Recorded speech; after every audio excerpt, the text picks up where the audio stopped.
Page number 46 കുച്ച് പ്രമുഖ അന്തർരാഷ്ട്രീയ മലയാളി സംഘടന എന്നുള്ള ടോപ്പിക്കാണ് നോക്കുന്നത്. അതായത് കുറച്ച് മെയിൻ ആയിട്ടുള്ള ഇന്റർനാഷണൽ മലയാളി ഓർഗനൈസേഷനെ കുറിച്ചിട്ടാണ് നമ്മൾ നോക്കുന്നത്. നമ്മൾ ഇത്രയും കഴിഞ്ഞ ക്ലാസ്സുകളിലൊക്കെ ആയിട്ട് പ്രവാസി മലയാളികളെ കുറിച്ചിട്ടാണ് പറഞ്ഞുകൊണ്ടിരുന്നിട്ടുണ്ടായിരുന്നത്. അപ്പോൾ അവരുടെ പ്രവാസി മലയാളികളുടെ കൗൺസിൽ, സംഘടനകൾ, അസോസിയേഷനെ കുറിച്ചിട്ടൊക്കെയാണ് ഇനി ഇവിടെ പറയുന്നത്. കുറച്ച് അസോസിയേഷൻസിൻ്റെയും കൗൺസിലിൻ്റെ ഒക്കെ പേരുകളാണ് വരുന്നത്. അപ്പോൾ ഇത്തരത്തിലുള്ള പേരുകൾ നോട്ട് ചെയ്ത് വെക്കുക കേട്ടോ. ഇന്റർനാഷണൽ മലയാളി ഓർഗനൈസേഷനെ കുറിച്ചിട്ടാണ് ക്വസ്റ്റ്യൻ വരിക. അപ്പോൾ നിർബന്ധമായിട്ട് ഏതൊക്കെയാണെന്നുള്ള പേരുകൾ നോക്കുക. അതിനുള്ളിലുള്ള പോയിന്റ്സ് നമുക്ക് എഴുതാൻ പറ്റുന്നതേ ഉള്ളൂ. അപ്പോൾ first one, world Malayali council. World Malayali council എന്ന് പറഞ്ഞാൽ ഈ വൈശ്വിക് സംഘടന ആണ് കേട്ടോ. അതായത് ഗ്ലോബലി ഉള്ള ഒരു ഓർഗനൈസേഷൻ ആണ് ഇത്. ലോകം മുഴുവനുള്ള മലയാളികളെ ഒന്നിച്ച് കൂട്ടി വർക്ക് ചെയ്യാൻ വേണ്ടിയിട്ട് ഉള്ള ഒരു ഗ്ലോബൽ ഓർഗനൈസേഷൻ ആയിട്ടാണ് വേൾഡ് മലയാളി കൗൺസിലിനെ പറയുന്നത്. സെക്കൻഡ് വൺ എന്ന് പറഞ്ഞത് federation of Kerala association in north America. അപ്പം അതാണ് ഹെഡിങ് കേട്ടോ. ആ ഹെഡിങ് ബോൾഡ് ആക്കാൻ വിട്ടുപോയതാണ് ടെക്സ്റ്റിൽ. അപ്പോൾ federation of Kerala association in north America എന്നുള്ളതാണ്. FOKANA എന്നുണ്ട്. ये उत्तरी अमेरिका में संगठनों का एक संघ है. ഇത് നോർത്ത് അമേരിക്കയിലുള്ള സംഘടനകളുടെ ഒരു ഫെഡറേഷൻ ആണ്. Next one UK Kerala federation. പേര് കേൾക്കുമ്പോൾ തന്നെ ഇവിടെയാണെന്ന് നമുക്ക് ക്ലിയർ ആയിട്ട് മനസ്സിലാവും. അതുകൊണ്ടാണ് പേരുകൾ പഠിച്ചു വെക്കുക എന്ന് പറയുന്നത്. യുണൈറ്റഡ് കിങ്ഡം में മലയാളി സംഘടനവും കാ ഏക സംഘ ഹെ. ഇത് യുണൈറ്റഡ് കിങ്ഡം, UK മലയാളി സംഘടനകളുടെ ഒരു ഫെഡറേഷൻ ആണ്. Next one, Singapore Malayali association. Singapore Malayali association എന്ന് പറഞ്ഞാൽ സിംഗപ്പൂരിലുള്ള വളരെ പഴയ മലയാളി സംഘടനകളിൽ ഒന്നാണിത്. അതുപോലെ തന്നെ ഇനി അങ്ങോട്ട് പറയുന്നത് ഒരുപാട് സംഘടനകളുടെ, അതായത് UAE സംഘടനകളുടെ പേരാണ് ഇനി നോക്കാൻ പോകുന്നത്. UAE में कुछ प्रमुख प्रवासी संघों के नाम इस प्रकार है. UAE കുറച്ച് പ്രമുഖമായിട്ടുള്ള ഫേമസ് ആയിട്ടുള്ള സംഘങ്ങളുടെ പേരാണ് പറയുന്നത്.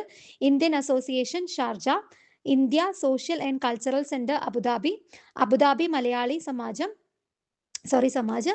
Next Kerala social centre Abu Dhabi. ഇത്തരത്തിലുള്ള പേരും നോട്ട് ചെയ്ത് നോക്കുക. ഇതൊക്കെ UAE കേട്ടോ. ഓക്കെ, ഇനി നോക്കുന്നത് കേരളമേം NRK. NRK എന്താണെന്ന് നമ്മൾ ഇന്നലെ പറഞ്ഞിട്ടുണ്ട്. NRK എന്ന് പറയുമ്പോൾ നോൺ റെസിഡന്റ് കേരളൈറ്റ്സ് എന്നാണ് വരുന്നത്. അതായത് പ്രവാസി മലയാളികളെയാണ് NRK എന്ന് പറയുന്നത് കേട്ടോ. കേരളത്തിന് പുറത്ത് വർക്ക് ചെയ്യുന്ന മലയാളികളെ. അപ്പോൾ അവർ എന്തൊക്കെ കോൺട്രിബ്യൂഷൻസ് ആണ് നമ്മുടെ നാടിന് നൽകുന്നതെന്നാണ് പറയുന്നത്. നമുക്ക് അത്യാവശ്യം കാര്യങ്ങൾ കഴിഞ്ഞ ക്ലാസ്സിൽ നിന്ന് തന്നെ മനസ്സിലായിട്ടുണ്ട്. എന്നാൽ ഇവിടെ പോയിന്റ് ഔട്ട് ചെയ്ത് പറയുമ്പം ആർത്തിക് യോഗ്ദാൻ, ഇവിടെ ആദ്യം നൽകുന്ന ഇക്കണോമിക് കോൺട്രിബ്യൂഷൻ, യോഗ്ദാൻ എന്ന് പറഞ്ഞ കോൺട്രിബ്യൂഷൻ ആണ്. ഇക്കണോമിക് ആയിട്ടുള്ള കോൺട്രിബ്യൂഷൻസ് എന്താണെന്നാണ് പറയുന്നത്. NRK കേരള की अर्थव्यवस्था के लिए एक महत्वपूर्ण स्रोत है. അപ്പോൾ ഈ NRK എന്ന് പറയുന്നത് കേരള ഇക്കോണമിയുടെ ഒരു ഇമ്പോർട്ടൻറ്റ് റിസോഴ്സ് ആണ്. നമുക്ക് നമ്മുടെ നാട്ടിലേക്ക്, കേരളത്തിലേക്ക് ഈ കേരള ഇക്കോണമീനെ പിടിച്ചു നിർത്തുന്നതിൽ വലിയൊരു പങ്ക് ഇവർക്കുണ്ട് എന്നാണ് പറയുന്നത് കേട്ടോ. NRK ഉണ്ട് എന്നാണ് പറഞ്ഞു വരുന്നത്. അപ്പോൾ ഇവിടെ പറയുന്നത് എന്താണെന്ന് വെച്ചാൽ നിയമിത രൂപസെ, അതായത് റെഗുലർ ആയിട്ട് ഇവരുടെ പരിവാർ എന്ന് പറഞ്ഞ ഫാമിലിയാണ്. ഫാമിലിയിലേക്ക് പേസി ബേസ്ഡേ ഹെ. ഇവർ പുറത്ത് വർക്ക് ചെയ്യുന്ന മലയാളീസ് എന്ത് ചെയ്യും, അവരുടെ കുടുംബത്തിലേക്ക് റെഗുലർ ആയിട്ട് പൈസ അയക്കും. അതിലൂടെ രാജ്യമേ വിദേശി മുദ്ര എന്ന് പറഞ്ഞാൽ ഫോറിൻ മണിയുടെ ഒഴുക്ക് നമ്മുടെ നാട്ടിലേക്ക് കൂടി വരും. അവർ പൈസ അയക്കുമ്പം അതിലൂടെ കേരളമേം വ്യവസായവും അവർ ഉദ്യോഗം, അതുപോലെ തന്നെ അവരെന്ത് ചെയ്യും, കേരളത്തിൽ വ്യവസായ ബിസിനസ്സും അതുപോലെ തന്നെ ഇൻഡസ്ട്രീസിലൊക്കെ ഇവർ ഇൻവെസ്റ്റ് ചെയ്യാൻ തുടങ്ങും പൈസ നമ്മുടെ നാട്ടിലേക്ക്. ജിസെ റോസ്ഗാർ, ഇതിലൂടെ എംപ്ലോയ്മെന്റ് അവസരങ്ങൾ ക്രിയേറ്റ് ചെയ്യപ്പെടുകയാണ് ചെയ്യുന്നത്. അതുകൂടാണ്ട് തന്നെ അതിനോടൊപ്പം ആർത്തിക് വികാസ്കോ, നമ്മുടെ ഇക്കണോമിക് ഡെവലപ്മെന്റിന് ഗ്രോത്ത് ചെയ്യിക്കുകയും ചെയ്യുന്നുണ്ട്. അതുപോലെ അതിൻ്റെ ഒരു ഉദാഹരണമായിട്ട് പറയുന്നത് വെച്ചാൽ ഗൾഫ് മെയിം കാം കർണേ, അതായത് ഗൾഫിൽ വർക്ക് ചെയ്യുന്ന ഒരുപാട് ബഹുത് സേ ലോഗ് അപ്നെ ഘർ പരിവാർക്കോ നിയമിത രൂപ സേ, നമ്മുടെ ഗൾഫിലൊക്കെ വർക്ക് ചെയ്യുന്ന മലയാളീസ് എന്ത് ചെയ്യും, ഒരു റെഗുലർ ആയിട്ട് അവരുടെ നാട്ടിലേക്ക്, ഫാമിലിയിലേക്ക് പൈസ അയച്ചു കൊടുക്കും. അപ്പോൾ ജിസെ കേരളമേം അത്തരത്തിൽ അങ്ങനെ ചെയ്യുമ്പം കേരളത്തിൽ ഒരുപാട് ഫാമിലീസും അതുപോലെ തന്നെ കേരളത്തിലുള്ള ആൾക്കാരുടെ, ഇത്തരം പ്രവാസികളുടെ ഫാമിലീസിന് എന്ത് ചെയ്യും, ലൈഫ് സ്റ്റൈൽ ഇമ്പ്രൂവ് ആവും, അവരുടെ ലിവിങ്ങിൻ്റെ സ്റ്റാൻഡേർഡ് ഇമ്പ്രൂവ് ആവുകയും ചെയ്യും. അപ്പോൾ എന്തുകൊണ്ടും ഇത് നമ്മുടെ ഇക്കോണമീനെ സപ്പോർട്ട് ചെയ്യുകയാണ് ചെയ്യുന്നത് പ്രവാസി മണി എന്ന് പറയുന്നത്. അപ്പോൾ നെക്സ്റ്റ് വരുന്നത് സാമാജിക് യോഗ്ദാൻ. ആദ്യം ഇക്കണോമിക് കോൺട്രിബ്യൂഷൻസ് പറഞ്ഞു. ഇനി സോഷ്യലായിട്ട് സാമൂഹ്യപരമായിട്ടുള്ള ഇവരുടെ സംഭാവനകൾ എന്തൊക്കെയാണെന്ന് പറയുന്നത്. അപ്പോൾ NRK കേരൾ കെ സാമാജിക് വികാസ് മേ ബി യോഗ്ദാൻ. അപ്പോൾ NRK എന്ന് പറയുന്നത് കേരളത്തിന്റെ സാമൂഹികപരമായിട്ടുള്ള ഡെവലപ്മെന്റിനും എന്ത് ചെയ്യുന്നുണ്ട്, കോൺട്രിബ്യൂഷൻസ് നൽകുന്നുണ്ട്. അതായത് നമ്മുടെ സമൂഹത്തിൽ, നമ്മുടെ നാടുകളിലുള്ള സ്കൂളും ആസ്പത്താലും അവർ അന്യ സാമാജിക് സംസ്ഥാവുമേ നിർമ്മാ.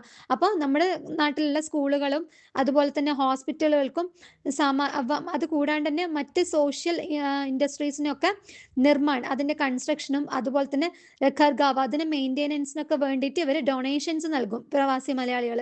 വേ കേരൾ മേ ശിക്ഷ, അതുപോലെ തന്നെ ഇവർ കേരളത്തിലെ എഡ്യൂക്കേഷനും സ്വാസ്ഥ്യ ദേഖ്ഭാൽ എന്ന് പറഞ്ഞാൽ ഹെൽത്ത് കെയർ, അതുപോലെ തന്നെ അന്യ സാമാജിക് സേവായ മറ്റ് സോഷ്യൽ സർവീസുകളൊക്കെ ബെഹത്തർ ബനാനെ കെ ലിയെ, അതൊക്കെ ബെറ്റർ ആക്കി കൊണ്ടുവരാൻ വേണ്ടിയിട്ടും ഇവർ വർക്ക് ചെയ്യുന്നുണ്ട്. ഉദാഹരണമായിട്ട് NRK, ഒരുപാട് NRK ഓർഗനൈസേഷൻസ് സംസ്ഥാനം കേരൾ മേ ഗരീബ് ബച്ചോം കി ശിക്ഷ, പുവർ ആയിട്ട് പാവപ്പെട്ട കുട്ടികളെ എഡ്യൂക്കേറ്റ് ചെയ്യാൻ വേണ്ടിയിട്ട് ഇവർ NRK വർക്ക് ചെയ്യുന്നുണ്ട്. NRK ഓർഗനൈസേഷൻസ് വർക്ക് ചെയ്യുന്നുണ്ട്. അപ്പം ഇത്തരത്തിലുള്ള ഓർഗനൈസേഷൻസിൻ്റെ കോൺട്രിബ്യൂഷൻസിനെ കുറിച്ചാണ് കേട്ടോ നമ്മൾ പറഞ്ഞു വരുന്നത്. അപ്പോൾ NRKയുടെ നെക്സ്റ്റ് സാംസ്കൃതിക് യോഗ്ദാൻ, അവർ എത്തരത്തിലുള്ള സാംസ്കൃതിക് യോഗ്ദാൻ എന്ന് പറഞ്ഞാൽ കൾച്ചറൽ കോൺട്രിബ്യൂഷൻസ് എന്തൊക്കെയാണെന്നാണ് നോക്കുന്നത്. NRK കേരൾ കി സംസ്കൃതിക്കോ വിദേശ് മേം ബഡാവ ദേത്ത ഹ. അപ്പോൾ ഇവിടുന്ന് പോയിട്ടുള്ള മലയാളീസ് NRKs അവിടെ അബ്രോഡിൽ നമ്മുടെ കൾച്ചറിനെ, സംസ്കൃതിനെ എന്താ പ്രൊമോട്ട് ചെയ്യുന്നത്. അവർ നമ്മൾ കഴിഞ്ഞ ക്ലാസ്സിൽ പറഞ്ഞ പോലെ തന്നെ കേരളത്തിൻ്റെതായിട്ടുള്ള ത്യോഹാർ, ഉത്സവങ്ങൾ, ഫെസ്റ്റിവൽസ്, കല, ആർട്സ്, സാഹിത്യം, ലിറ്ററേച്ചർ, അതിനെയൊക്കെ ദുനിയാ ഭർമേ ഫൈലാത്ത ഹെ, ലോകം മുഴുവൻ എന്താ പരത്തുന്നതിന്, അതായത് എത്തിക്കുന്നതിന് ഇവർ ഹെൽപ്പ് ചെയ്യുന്നുണ്ട്. ഉദാഹരണമായിട്ട് NRK സംഘടന വിദേശമേ ഒരുപാട് NRK സംഘടനകൾ എന്ത് ചെയ്യുന്നുണ്ട്, വിദേശത്ത് ഓണം പോലെയുള്ള ഫെസ്റ്റിവൽസ് ഒക്കെ ഓർഗനൈസ് ചെയ്യും കണ്ടക്ട് ചെയ്യുകയൊക്കെ ചെയ്യുന്നുണ്ട്, സെലിബ്രേറ്റ് ഒക്കെ ചെയ്യുന്നുണ്ട് പുറത്ത് തന്നെ. അത് നമ്മുടെ സാംസ്കൃതിക് ഹിതോം കാ ധ്യാൻ രഖ്തേ ഹെ. അതുപോലെ തന്നെ ഇവരെന്താ നമ്മുടെ കൾച്ചറൽ ഇൻട്രസ്റ്റുകളൊക്കെ കെയർ ചെയ്യുന്നവരാണ് NRK. അതുപോലെ ലാസ്റ്റ് കൺക്ലൂഡ് ചെയ്ത് പറയാം, സാഹിത്യ, കല और फिल्मों में प्रवासी जीवन के हर लम्हों को संवेदना से दर्शाने का प्रयास किया. അതുപോലെ തന്നെ സാഹിത്യത്തിലും കലയിലും സിനിമകളിലും ഒക്കെ പ്രവാസി ജീവിതത്തിനെ വളരെ സെൻസിറ്റീവ്ലി പോർട്രേ ചെയ്യാൻ വേണ്ടിയിട്ട് ശ്രമിക്കാറുണ്ട്. ലാസ്റ്റ് ഈ പാരഗ്രാഫിൽ പറഞ്ഞു വെക്കുന്ന വെച്ചാൽ, പ്രവാസികൾ എന്ന് പറയുന്നത് എപ്പോഴും എങ്ങനെയാണ് മറ്റൊരു സ്ഥലത്ത് ഇവിടുന്ന് മാറി മറ്റൊരു സ്ഥലത്തേക്ക് പോയിട്ട് അവിടെ സർവൈവ് ചെയ്യാൻ വേണ്ടിയിട്ടും, അതുപോലെ തന്നെ അവിടെ തൻ്റെതായിട്ടൊരു പെഹച്ചാൻ, ഒരു തിരിച്ചറിവ്, അല്ല ഒരു ഐഡൻറ്റിറ്റി ഉണ്ടാക്കിയെടുക്കാനൊക്കെ ഒരു സ്ട്രഗിൾ ചെയ്യുന്ന ആൾക്കാരാണ്. അപ്പം അത്തരത്തിലുള്ള ആൾക്കാരെ കുറിച്ചിട്ടാണ്, അവരുടെ കോൺട്രിബ്യൂഷൻസും കാര്യങ്ങളൊക്കെയാണ് മുന്നേ നമ്മൾ പറഞ്ഞത്. ഇനി പറയുന്നത് അവരുടെ ജീവിതം റിലേറ്റഡ് ആയിട്ടുള്ള ഫിലിംസും അതുപോലെ തന്നെ ലിറ്ററേച്ചറൊക്കെയാണ്. അത് നെക്സ്റ്റ് വോയിസിൽ പറയാം കേട്ടോ.